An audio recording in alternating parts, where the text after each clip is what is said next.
Si monsieur Routoyi, en sortant d'ici, prend son portable et envoie un message à sa femme, « Bonjour ma belle et ravissante épouse, belle comme le jour, rayonnante comme le soleil, juste pour te dire que tu me manques, que le coach Poyon m'a pris tout le temps, mais je cours tout de suite me blottir dans tes bras. » Tu vas voir que le repas qui était préparé pour toi va être remplacé par un meilleur repas. Parce que je vous dis, les tensions dans les couples, les malentendus dans les couples sont dus au fait que madame perd confiance en elle-même.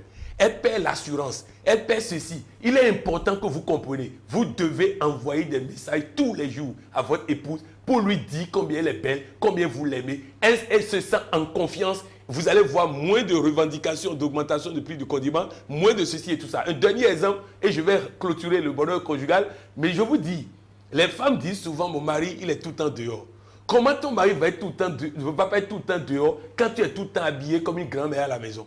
Comme tu as toujours pagné à la poitrine, tu as toujours ceci, porte des culottes, porte des tenues de chambre. Et tu vas voir que ton mari, dès qu'il sort du service, va courir à la maison parce qu'il adore cette ambiance où madame est toujours dans des situations érotiques. L'autre chose, on dit, monsieur, il aime trop les femmes. Il aime les femmes, pourquoi? Parce que madame lui fait l'amour toujours dans les mêmes positions. Il aime la variété de positions. Aller parfois sous le lit, aller sous le sol, aller sur le sol, aller sous la douche, aller à la cuisine, aller au balcon. Faites ça partout et vous serez heureux dans votre couple. Bref, le bonheur conjugal, c'est expliquer aux gens la notice de l'homme, la notice de la femme. Le coaching a étudié ça et peut vous dire comment vous devez prendre. Vous voyez, dans notre langue, on dit sous-nous. Ça veut dire bois un peu, un peu. Nous, sache boire. Il y a déjà un appel de nos parents. Ça renforce ce que je disais tout à l'heure en disant que nos parents avaient de la connaissance. Et ils avaient mis ça dans les langues. On dit Beroto, le propriétaire de la vie. Et quand on dit Dieu, vous ne pouvez rien comprendre. Mais quand on dit Beroto, vous voyez la profondeur de Dieu. Donc bref, c'est pour dire que le bonheur conjugal nous permet d'expliquer à la femme